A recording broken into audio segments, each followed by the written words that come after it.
எசாயா அதிகாரம் 7. உசியாவின் பேரனும் யோதாமின் மகனுமான ஆகாசு யூதா நாட்டை ஆட்சி செய்த நாள்களில் ரட்சின் என்னும் சிரியா நாட்டு அரசனும் ரமலியாவின் மகன் பெக்கா என்னும் இஸ்ரேல் நாட்டு அரசனும் எருசலேமுக்கு எதிராக போர் தொடுத்து அதை வீழ்த்த முயன்றனர். அவர்களால் அது இயலாமற் போயிற்று. சிரியா எப்ராயிமோடு கூட்டணி அமைத்து கொண்டது என்னும் செய்தி தாவீதின் குடும்பத்தாருக்கு அறிவிக்கப்பட்டது. உடனே பெருங்காற்றினால் காட்டு மரங்கள் அலையதிர்வு கொள்வது போல் ஆகாசின் உள்ளமும் அவர் நாட்டு மக்களின் உள்ளங்களும் அலைகழிக்கப்பட்டன. அப்பொழுது ஆண்டவர் எசாயாவை நோக்கி, நீ உன் மகன் செயார் யாசிபை உன்னுடன் அழைத்து சென்று ஆகாசை சந்திப்பாயாக. வண்ணான் வயலுக்கு செல்லும் வழியில் மேற்குளத்துக்கு போகும் கால்வாயின் மறுமுனையில் நீ ஆகாசை காண்பாய். அவனுக்கு இதை சொல், நீ அமைதியாய் இரு, அஞ்சாதிருந்து நடப்பனவற்றை உற்றுப்பார். ரட்சின் சிரியா நாட்டினர் ரமலியாவின் மகன் ஆகியோரின் கடுஞ்சினத்தை கண்டு மனங்கலங்காதே. அவர்கள் புகைந்து கொண்டிருக்கும் இரு கொல்லி கட்டைகளில் இருந்து வரும் புகை போன்றவர்கள்.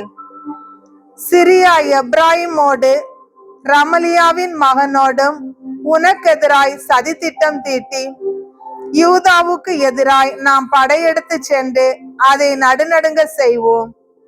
அதற்கு எதிராய் போரிட்டு அதை பிடித்து தயேல் என்பவனின் மகனை அதற்கு அரசனாக்குவோம் என்று தங்களுக்குள் பேசிக் கொள்கிறார்கள்.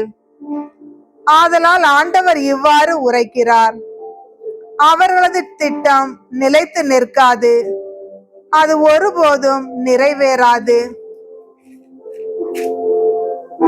ஏனெனில் சிரியாவின் தலைநகர் தமஸ்கு, தமஸ்கு நகரின் தலைவன் ரட்சின் இன்னும் 65 ஆண்டுகளில் எப்ராயிம் ஒரு மக்களினம் என்னும் தகுதியை இழக்கும் வண்ணம் தவிடு பொடியாக்கப்படும். எப்ராயிமின் தலைநகர் சமாரியா, சமாரியா நகரின் தலைவன் ரமலியாவின் மகன். உங்கள் நம்பிக்கையில் நிலைத்திராவிடில் நீங்களும் நிலைத்து நிற்க மாட்டீர்கள். ஆண்டவர் ஆகாசுக்கு மீண்டும் ஒரு திருவாக்கை அருளி சொல்லியது, உம் கடவுளாகிய ஆண்டவர் உமக்கு ஓர் அடையாளத்தை அருளுமாறு கேளும். அது கீழே பாதாளத்திலோ மேலே வானத்திலோ தோன்றுமாறு கேட்டுக்கொள்ளும் என்றார். அதற்கு ஆகாசு, நான் கேட்க மாட்டேன், ஆண்டவரை சோதிக்க மாட்டேன் என்றார். அதற்கு எசாயா, தாவீதின் குடும்பத்தாரே, நான் சொல்வதை கேளுங்கள். மனிதரின் பொறுமையை சோதித்து மனம் சலிப்படைய செய்தது போதாதோ, என் கடவுளின் பொறுமையை கூட சோதிக்க பார்க்கிறீர்களோ? ஆதலால் ஆண்டவர் தாமே உங்களுக்கு ஓர் அடையாளத்தை அருள்வார். இதோ கருவுற்றிருக்கும் அந்த இளம்பெண் ஓர் ஆண் மகவை பெற்றெடுப்பார்.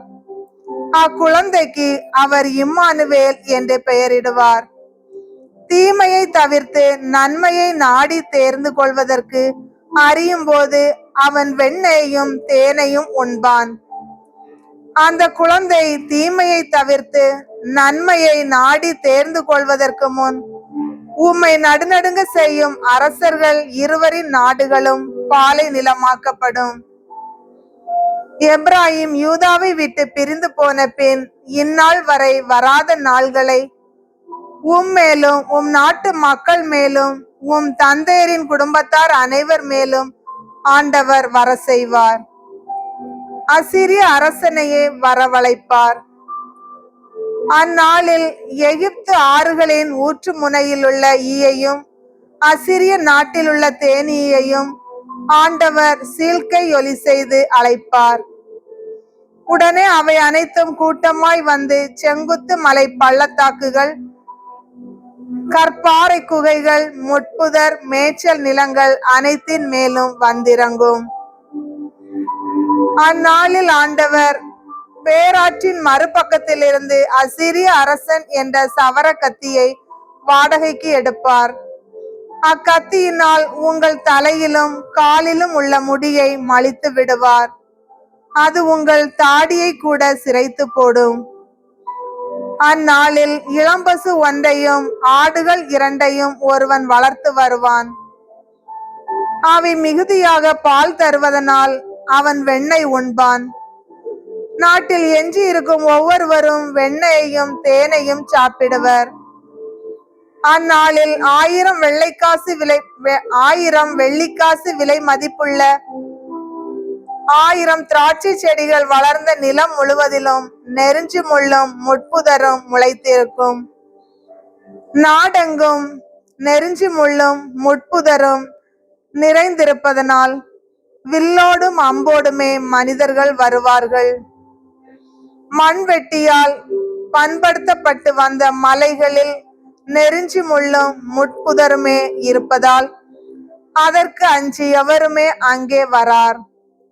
அவை மாடுகள் ஓட்டிவிடப்படும் மேட்டு நிலமாகும். ஆடுகள் நடமாடும் காடாகும்.